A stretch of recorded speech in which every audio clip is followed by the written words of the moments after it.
bring out the Bible about dancing in school and all.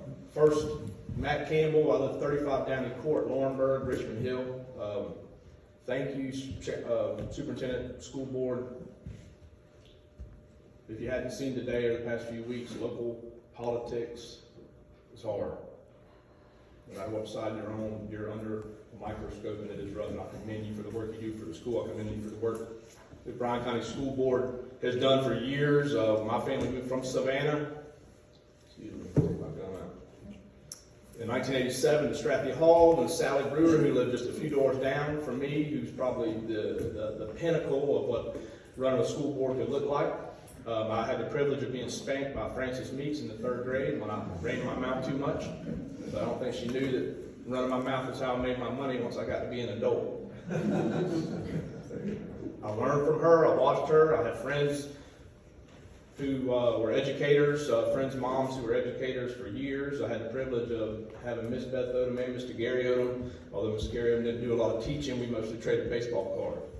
It's a wonderful school system. My kids were educated here all but 7 years when we went to Atlanta to Cobb County,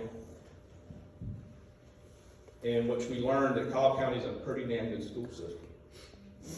And like it pained me to fess up to that. They do things a little different. One of them is they're not opting out. One of them is they bring other people in to help with things, and they do different. They think in different ways, but that's a different issue.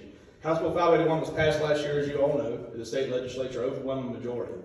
Then it went on the ballot, and people can say whatever they want about ballot questions. Yes, just like any survey, like any poll, it's targeted, just like our presentations are targeted to sell what we want to pass. But not every voter is ignorant. I had several calls asking me, because I do work at the state capitol, and I didn't tell you, I also do some work for the realtors, the Georgia Association of Realtors, who, like Grace Porterfield, who works with my wife at Savannah Area Realtors, who I've been married to for 21 years, and we both graduated from Richmond Hill in 1999, are in opposition to this bill because they stand up for property rights of homeowners and the ability to be able to buy a home. A couple of things. Yes, there is an action happening right now to extend the opt-out date. I think it's going to be May or June, not sure. So there's no rush to act in the next few weeks. In addition to that, that House bill that they referenced in that video with Representative Petrie and Ron Stevens would negate anything done here today.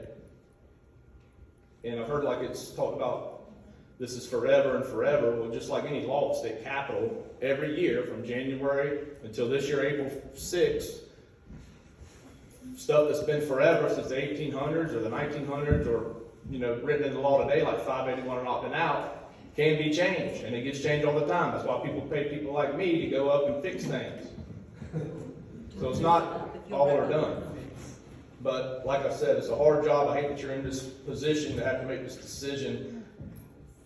But voters overwhelmingly approved to opt in. Other school boards, some, very few, but some very good ones are opting in. And I suggest we get with them and figure out what they do to keep our schools funded instead of putting them on the back of homeowners. Thank you. Amen.